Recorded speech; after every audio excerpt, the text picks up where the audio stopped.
Hey guys, welcome back to my channel. So in today's video I'll be showing you how to create this gorgeous full-on glittery set. So if you guys are interested, then just keep on watching.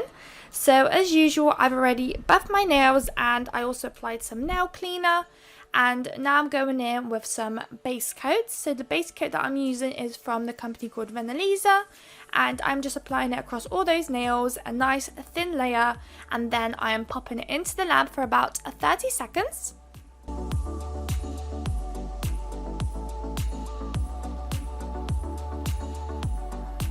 Now that it is out of the lamp, we have to do something that is very unusual and I've never actually done before, so it's very weird for me to do. It's almost like I have to do everything the opposite way round. So usually I would create the design and then pop on the crystals, but this time I had to do it the other way around because I have to apply a top coat and then create the glittery set. So it was very weird for me. So right now I'm trying to figure out where I want to place all those crystals. So it's a set that you basically have to design prior to making rather than making it on as you go type of thing. So right now I'm working on that ring finger and I'm applying a big diamond like crystal right at the top, almost like a teardroplet, and then followed by two circular small crystals. And then I pop that one into the lamp, and then I'm working on that pinky. So for the pinky, it's very easy. I just popped two circular crystals right at the top, and it was, I believe, two of the same sizes or one slightly bigger than the other, right at the top in a little line going down. And then once I was happy with that, I also popped it into the lamp, and it's also very important to try and make it as straight as possible. And then once that one is in the lamp, I start working on the index finger. So with the index finger, very similar to the pinky, we are also applying crystals going down right from the top of the nail, but we're using 3 different crystals, and I believe the one at the top is a bigger one, and then the one in the middle is a slightly smaller one, and the one at the bottom is a much more smaller one. So it goes gradually from the biggest to the smallest. And then once I was happy with that one, once again, that one goes into the lamp. And then lastly, before we can start creating our funky design, I'm working on the middle finger. So for the middle finger, I decided to put a lot of crystals on. I know it's like a semicircle going from one end to the other of the nail, as you can see in the video. And I'm just popping the crystals. So what I also decided to do is apply a big crystal at the bottom, where I'm applying that, where you can see the nail glue. So at the bottom of that, I decided to put a big one, and it's going to go gradually from the biggest to the smallest, going upwards. So right at the top where you put the nail glue, you want it to be the smallest crystal, and at the bottom is the biggest crystal. And also I referred it to nail glue. It's just, you know, nail gel, crystal gel type of thing everyone uses. I've now also got some Macart gel crystal adhesive gel thing, so I'm now using that. So if you are interested, then that's what I'm using. So I'm just applying that, and then once I'm happy with that, I did pop that one into the lamp. And finally, once it's out, we can start applying the top coats. So the top coats go across all those nails, and it's going to be a matte top coat, which is such a weird set to do. Honestly, I just couldn't wrap my head around it when I was first doing. I was like, how weird that I have to apply crystals before any type of design. So after that one goes into the lamp, we are then applying a matte top coat across all those nails. And it's also very important that you try to avoid popping the top coat on the crystals, because especially as it's a matte top coat, because it's going to make the crystals muted and not so shiny as you want them to be. And it's such a shame, because obviously the purpose of those crystals are to be very shiny and to attract, obviously, and bling out the set. And obviously if you put some matte top coat across it, it's really going to matte it. They're not going to look very nice. And yeah, I just really wouldn't recommend, unless you're going for this specific like look, then yeah, go ahead. But yeah, please try and avoid, because you don't want to create a set and then in the end look at it and go, oh no, the crystals, I'm like almost like cloudy. They end up looking very cloudy. But as you can see there, I'm trying to avoid those crystals as much as possible. And if you do end up even getting some on, I want to say that you could literally with your finger scrape it off the crystal. I want to say that. I can't remember if that's actually the case. But yeah, as much as possible, please try and avoid. Even if you get a little bit on, that's fine. Just make sure you don't literally cake it across all this crystal. Because I remember back in the day, I used to make sets where I put crystals on nails, and then I would cake the whole set in glossy top coat all over the crystals everywhere. And I just think that's so crazy I did that. But yeah.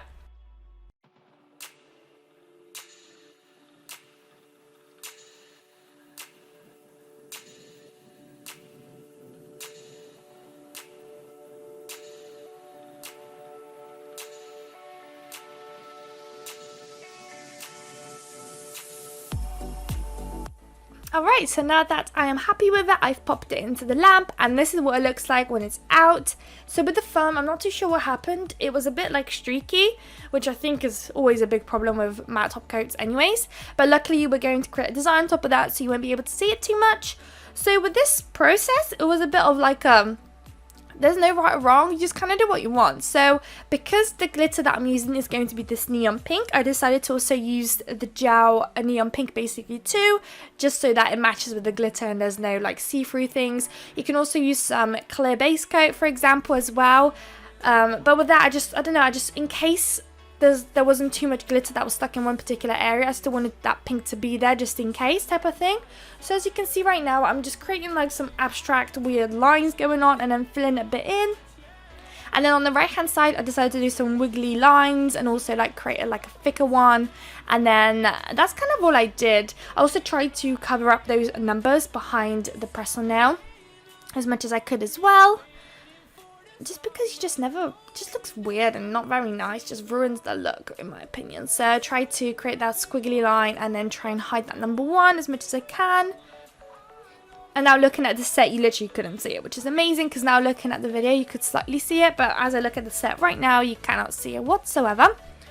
So although this one might look funny right now, it actually looks kind of decent once putting the glitter on. So I was happy with that design, and before popping it into the lamp I put on that pink glitter, and then once putting it on and I was happy that everything was covered, I'm popping into the lamp. So that neon pink gel polish is basically acting like a glue for the glitter, which is kind of nice. And then I'm popping into the lamp, and then that gel polish is going to cure, and then the glitter that was on top of that is going to cure with it, and it's going to be stuck for days. So that's what that one looks like, and I believe I was putting them straight into the lamp. And now I'm working on the index finger. Index finger is very easy. I'm just doing a French tip basically. So right now I'm just outlining my French, the top part of it.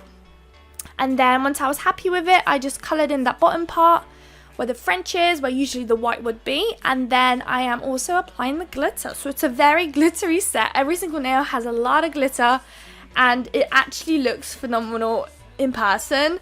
I know that I don't feel like the pictures really gave it justice. Maybe the video will, but because of how glittery and shiny the set is, I just feel like the pictures doesn't give it justice because of how weird it looks on pictures in a way, like almost too shiny. I don't know how to explain it. I hope it looks nice, but yeah. So the French is all nice and done, and now I'm applying that glitter once again across the French, and then I'm popping that one into the lamp. Now for the middle finger, that one is going to be a bit of a crazy one. There's a lot going on that one, a lot of glitter. It's probably the one with the most like glitter covered type of nail. So that's what the index finger looks like, and I'm popping that one into the lamp. So now with the middle finger, I decided to cover one side, the smaller side of the crystals. I hope I'm explaining it right. So right now, what I'm colouring in right now on the left hand side, I decided to colour that whole part in with the gel. So all of that will be in glitter. And then from the opposite side of those crystals, I decided to do like a thin line, also doing like a border across all those crystals. And then I also decided to do a line on the right hand side of the nail, leaving like a gap between the two. I really don't know how to explain this one, guys. I'm so sorry, but I hope you guys are able to see what I'm doing.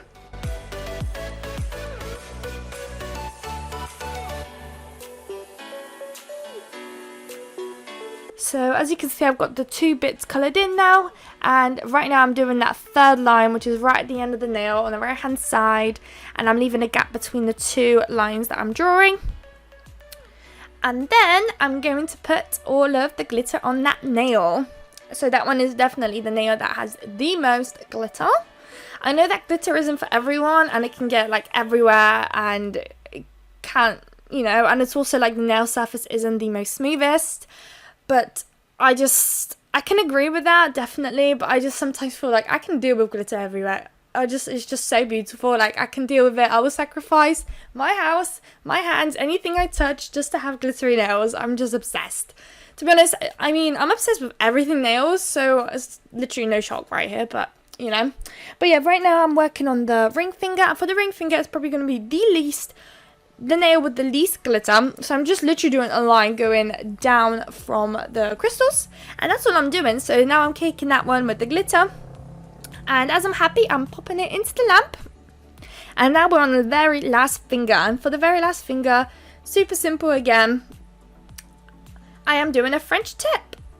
You know what, I like when I'm painting French tip and stuff because I can actually explain it better, but when I'm doing something crazy, I have absolutely no idea. So this one is a nice one. I am doing a French tip, and of course as usual I outline the French tip and then I colour the bottom part where the white would normally be, and then I am caking it with more and more glitter. And that will basically be the end of this design. After caking it with the glitter and all the sets being popped into the lamp, I do take my little nail brush that I use and I do brush through all of the nails, because half of the glitter will stick and probably more than half, but a little bit won't. So you really want to make sure that once the nails are out, you brush them through with a nail brush, just because later on, especially when you're selling, you don't want the customer to get it and then literally glitter just falls straight off the nails everywhere, because not only will the customer think, oh no, like the nail is faulty because the glitter keeps coming out. It's literally not. It's just there's just excess glitter there that hasn't been removed. So right now you see me just removing the glitter. As you can see, not too much actually comes out, so majority of it is stuck. But just to ensure that there isn't too many glitter fallout from the nails, I like to do that. And it also crisps? I don't know, but the nail just becomes much more crisp. There we go. Because, you know, the lines, let's say, I will have too much glitter, but once you go through over it with the brush, it makes the design so much more crisp. You can properly see all the lines you've created, and you can see the full design basically with no issues. So that's basically the final results. I hope you guys like this video. Don't forget to like, comment and subscribe, and I'll see you guys on my next video. Bye guys.